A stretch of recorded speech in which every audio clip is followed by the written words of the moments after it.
All right. Good morning, traders, and welcome to the opening bell. Today is Wednesday, July 1st, and I'm Michael Boutros, Senior Technical Strategist with FOREX.com. Pleasure to start off the day with you, start off a new month, a new quarter, and the eve of tomorrow's non-farm payroll decision ahead of an extended holiday break. Today's news of merit, at least for the last couple of hours, the last hour, has been the commentary coming out of the ECB forum on central banking. It's going on as we speak. A bunch of central bankers. You got Bailey from the BOE, Lagarde from the ECB. You got Warsh there. Macklem's there from Canada. Really interesting commentary coming out with regards to monetary policy moving forward.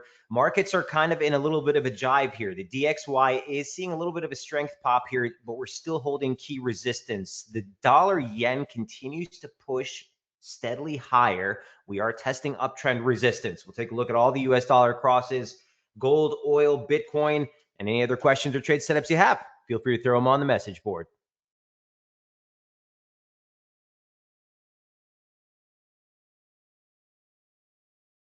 All right, great to see everyone in the room. Hey, Dan, Ken, Kevin's in the house. Hey, happy Wednesday, Latanya. Great to see you. Ruth, Seth, great to see everyone this morning. So here's the DXY. We got that initial pop while Warsh was speaking a few minutes ago. Fizzled out pretty quick. We're still in the weekly range. Key resistance remains 101.77 into 92.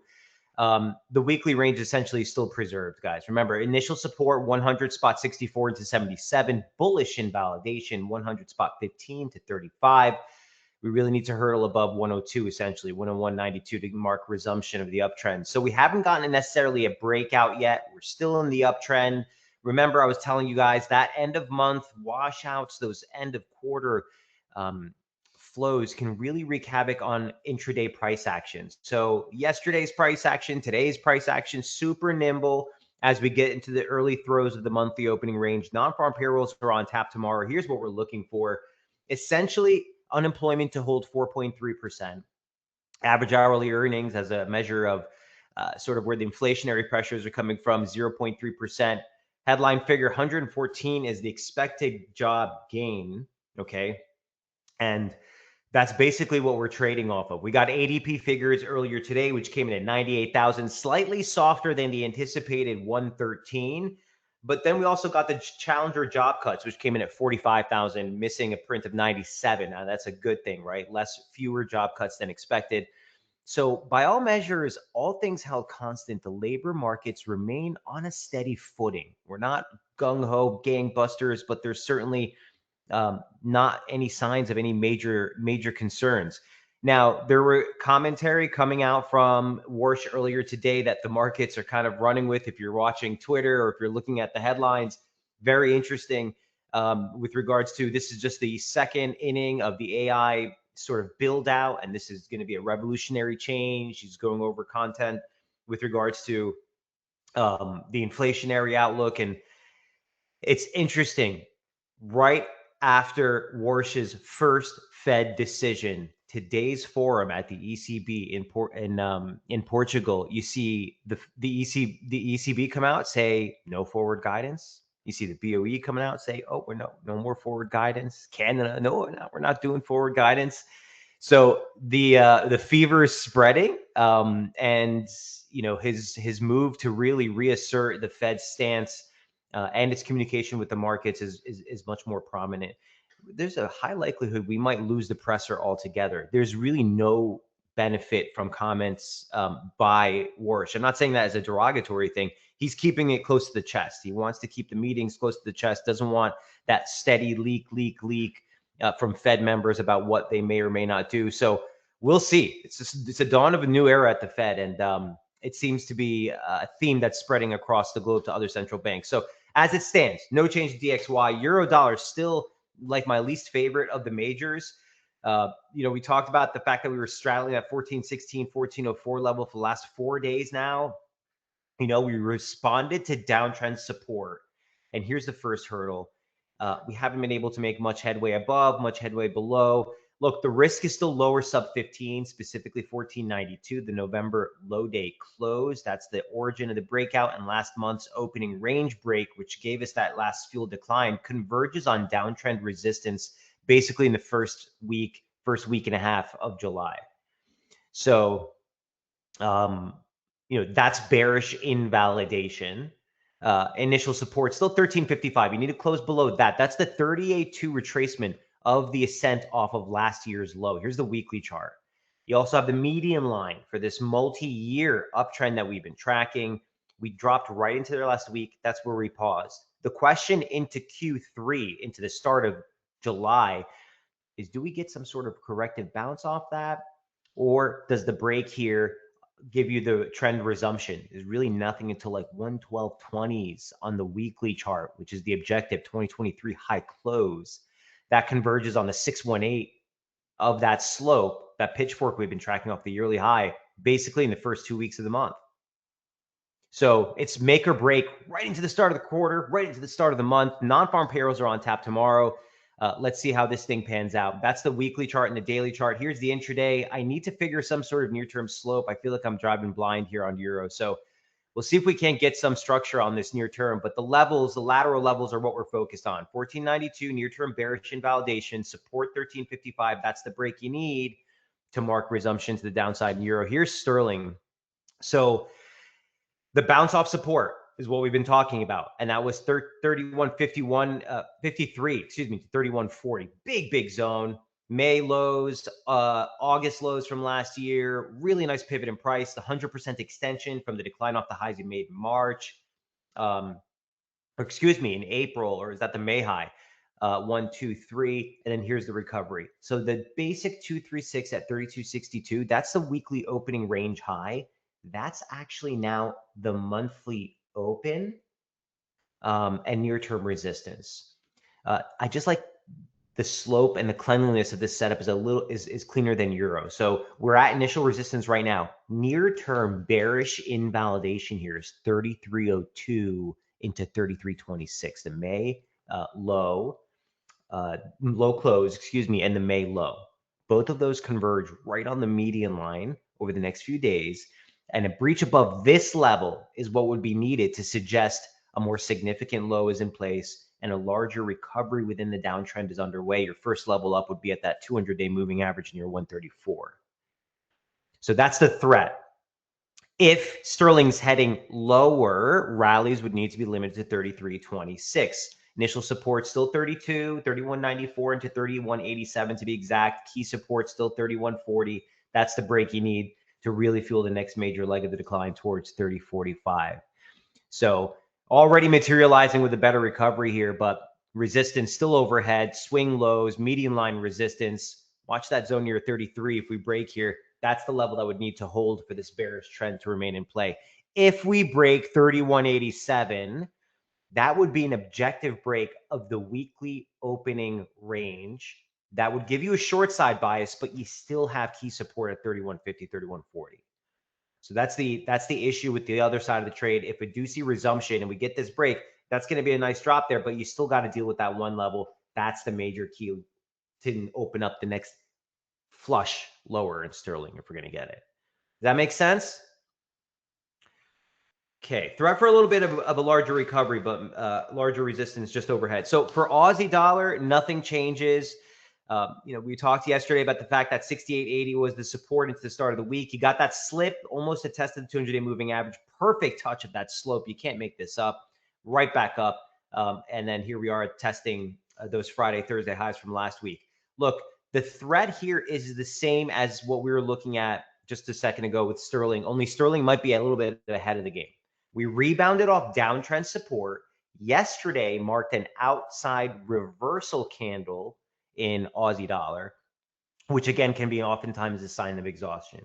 What do I always tell you guys? When we get those outside day reversals, the focus for me is typically just quick look for a break of that candle range for guidance. That is to say that if we break yesterday's high, if we break tomorrow's high, that'd be awesome. If we break yesterday's high, you threaten a larger recovery within the downtrend. So here's a 4-hour chart. Lateral resistance still 60.42. That's the 2024 swing high, but it's been a decent pivot. So I just want to keep that on there. The median line comes in a little bit higher. Bearish invalidation is still 70 into 70.22. It's a basic 38.2 off the high. That's 100% extension off the high. and a 618 off the low that we registered back in March. So a very nice pivot in price converges on the 75% parallel into next week. So the levels are well defined. Remember, we're still in the downtrend. Threat for a rebound off downtrend support. Downtrend resistance is overhead. Bearish invalidation is 70 and 70.22. The only problem I have with Aussie, as I said yesterday, even if we break lower, like sterling, you still have that 200-day moving average, and then 68.30 into 68.21, that March low converges on the 50% retracement. I don't have it on the daily chart, but the 50% retracement off last year's low, right there at 68.33 into 68.21. So again, it's a mature downtrend. If it breaks, it's hard to justify like fresh short exposure on this trade. If you're holding shorts, a good candidate for a trailing stop. Lower protective stops get a little bit more defensive. There's room for a little bit of a recovery within the downtrend before we start to invalidate anything. But certainly that bounce off that slope there does at least keep the threat for a little bit of a kickback. So keep that in mind. 68.20 need to really fuel the next major leg lower. The threat remains lower on the broader outlook here, well below 70.22. That's Aussie dollar. Questions there?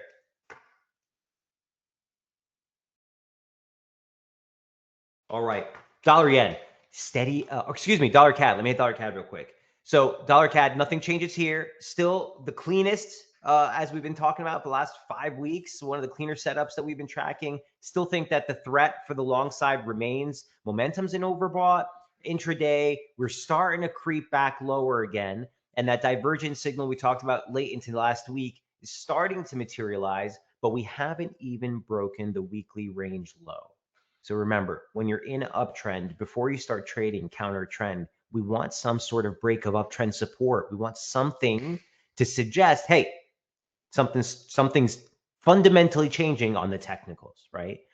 So your weekly opening range is preserved. It's really well defined. 41.66 support, resistance at last. You can even just call last week's high, last month's high, 42.50. It's exactly where we topped out. That's the range break you're looking for some guidance here. Now, if we break below the range lows, now it's going to necessitate a move below the median line. You're looking for potential 41.09. 40.35 was bearish invalidation yesterday. It's starting to get out of line here with slope, but basically that trend line is bullish invalidation. Excuse me, not bearish, bullish invalidation. So, right now it comes in maybe like 40.50, but you get the picture. If that buckles, look for a test of uptrend support. That'll be the first major test of that May advance. A breach of the highs, objectively, is going to be a break of the weekly opening range high, last month's high. You're looking for 42.92. You're looking for 43.35. So we just have to know where we are in trend. We're coming off uptrend support, just as sterling's coming off downtrend support. Aussie's coming off downtrend support. Dollar CAD's coming off uptrend resistance. So you could get a little bit more of a kickback within this upslope. But the weekly range is preserved, and that should offer a decent breakout. It's a shortened holiday week, again, with major event risk on tap tomorrow, so we want to stay nimble, but that's sort of the game plan here on dollar CAD. Here's dollar yen. Steady grind higher, touch the slope, and you're getting some kickback here, but nothing really alerts anything just yet. We're on, obviously, intervention watch. We're well where Japan stepped in with the previous intervention.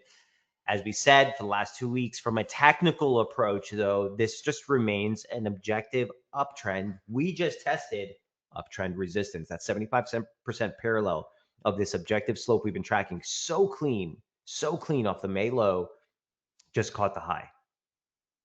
Median line comes in right around like 62.14 right now. So look for potential support there. But this lateral support level, 61.68 to 61.95, that was the zone we've been talking about for the last 5 days. It's the 2024 high date close and the 2024 objective swing high. Not Mike Boutros' opinion, not FOREX.com's opinion, fact. Now, momentum on the daily chart still is overbought, but you're seeing that peak slope there. Watch today's close. There is the potential for exhaustion, obviously, as we're seeing the dollar start to sort of stall here near resistance, but 61.68, 61.95, that's initial support. Look for support there if we get a kickback. A break below this would suggest the potential for a threat of a larger pullback within the uptrend, but bullish invalidation is 60.36 into 60.73. Next upside target, if we were to break higher, 63.33, and then 64.04 is going to be the 1618 extension. It's a pretty stern drop here right now. Keep your eye on this. Obviously, the intervention, I can't stress that enough, has the potential to upset anything we're considering on the technical side. So be aware of that threat in the background on dollar yen. Putting together the weekly forecast now. It's going to be out 1:30 this afternoon. Looks like something might be up here. Be cautious. Okay. Last but not least, just a quick update on Swissy. I put out a piece yesterday or on Forex TV earlier today, StoneX TV. Listen, the major resistance at 81 is the focus. Period, exclamation point, end of paragraph. The weekly range is preserved below. We just tried to probe it just now, and it looks like we're failing still. So 81 into 81.24, that's a long dated 618 extension. Remember that we followed it. We were looking at it for all of last year, off the highs from 2022. Major pivot all throughout last year. Once we broke in June, was resistance into the close. We're testing that right now. So the advance is testing lateral resistance. Here's the daily chart. You also have the 75% parallel, which is right there right now. So you're testing slope resistance. Here's the 4-hour chart. Here's your weekly range right below. Here's a failed attempt here today. You need to close above 81.25 to mark resumption. Plain and simple. Beyond that, you're looking for 82. Initial support, remember last week's open, which we offered support early in the week, that's 80.69. Break below that would threaten the test of the uptrend. So you're talking about 80.41. Bullish invalidation is 79.95 into 80.09. Losses would need to be limited to that level if dollar Swiss is going to maintain the June uptrend and head higher. But all things held constant, you're trading at a major resistance pivot here. All right, Swissy, one of the better candidates if the dollar does sort of start to slip. As always, guys, not a trade recommendation. Nothing we say here in the room from FOREX.com or StoneX, just my humble opinion of the technicals at the moment. Sorry, I'm just scanning some of the headlines coming out of the ECB or the that forum. We still have scars from the 2008 financial crisis. We take risks seriously. Warsh does think we're still in the early sessions of the AI build out. Okay, I'll continue to give anything if anything else hits the wires. Really quick outlook on some of the commodity block. Here is gold. So still not liking it, but what I'm focused on is that pivot. And so 40.74, 40.98. You can listen to yesterday's webinar, guys. It's literally the same exact outlook. If we resolve and close above last week's open, okay, at 41.55, to me, that would be at least initial indications that we might have an exhaustive low in place. But by all counts, you know, this thing is trading right below a major pivot. And we noted the divergence that we saw on the daily chart, the divergence that we were getting on the 4-hour chart. So especially if the dollar gains are kind of capped in the near term, or you see a little bit of a softening there, that might give us a little bit of a tailwind here for gold. But just watch today's close with regards to 40.74, 40.98. We want to close above 41.55 to suggest, again, at least a threat for a larger recovery in the yellow metal. But it is it's treacherous down here. It's treacherous down here. Here's gold, by the way, on the weekly chart, just to get you kind of a broader picture of where we are. Looks kind of exhaustive. And despite the last 2 weeks, we have yet to mark a weekly close below 40.74. The October high week close extends up into 41.12. But, you know, on the daily chart, we were even talking about 40.98, which is the March low. Yeah, we haven't even been able to close below that. So the weekly close is going to matter. That's tomorrow, basically, after the close, after the non-farm payroll report.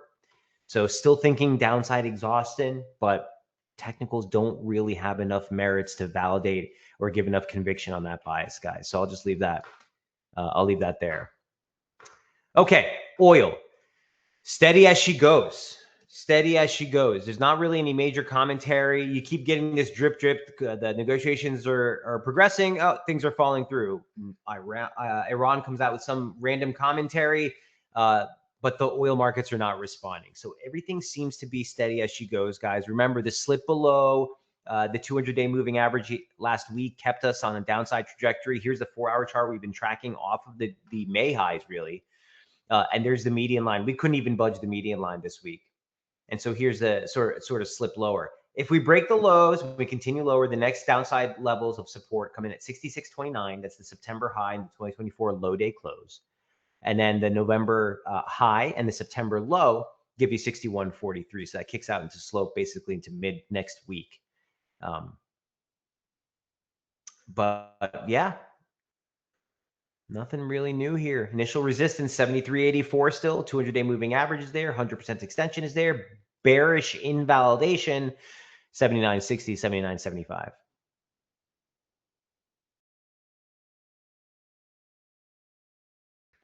Questions on oil? All right, Bitcoin. Seen better days, but clinging to support. 57,885 to 58,725 is the level we've been talking about since the start of the year. This is the second week we're testing it. We're sitting right there. Here's the daily chart showing you the extent of how long we've been trading at this level for now. This is the second week. Momentum has flagged some divergence, and we're just sitting at support. Downtrend support, lateral support. So the confluence of price and time suggesting we should be looking for something pretty significant here into the start of the month, into the start of the quarter. Losses below 57,885 would subject this thing to a much steeper decline. Nothing comes into focus till 52,204. So that's the risk if this downside breaks. Initial resistance, 62,795. Bearish invalidation up at 67,253 into 504, 508 right here. A basic 38.2 of the drop and those swing highs from mid-month converge on the median line, basically mid-month in July. That's going to be the level that would need to be broken for us to suggest a near-term low is in place and a more significant trend reversal is underway. Okay, that's everything I've got on my list. They're still talking at the ECB forum, so I'll keep you guys updated on X if anything major happens on that front. ADP came out pretty much more or less in line, slightly softer than expectation. So the focus turns to tomorrow's non-farm payroll report ahead of the extended holiday break. So again, any new exposure you take, guys, reduce position size, tiptoe here early in the early throes of not only the monthly opening range, but also the quarterly opening range as well. So we want to stay nimble here. Watch those non-farm payroll figures tomorrow. We'll cover things here again right after the release. Obviously, those come out at 8:30 Eastern. And yeah, tighten up any exposure that you have on any open positions here. We might get some decent volatility, especially amid thin holiday liquidity as you head into the extended holiday break. All right. If there are no other questions, we'll go ahead and wrap it up there, guys. Best of luck trading, and I will see you tomorrow morning. God bless.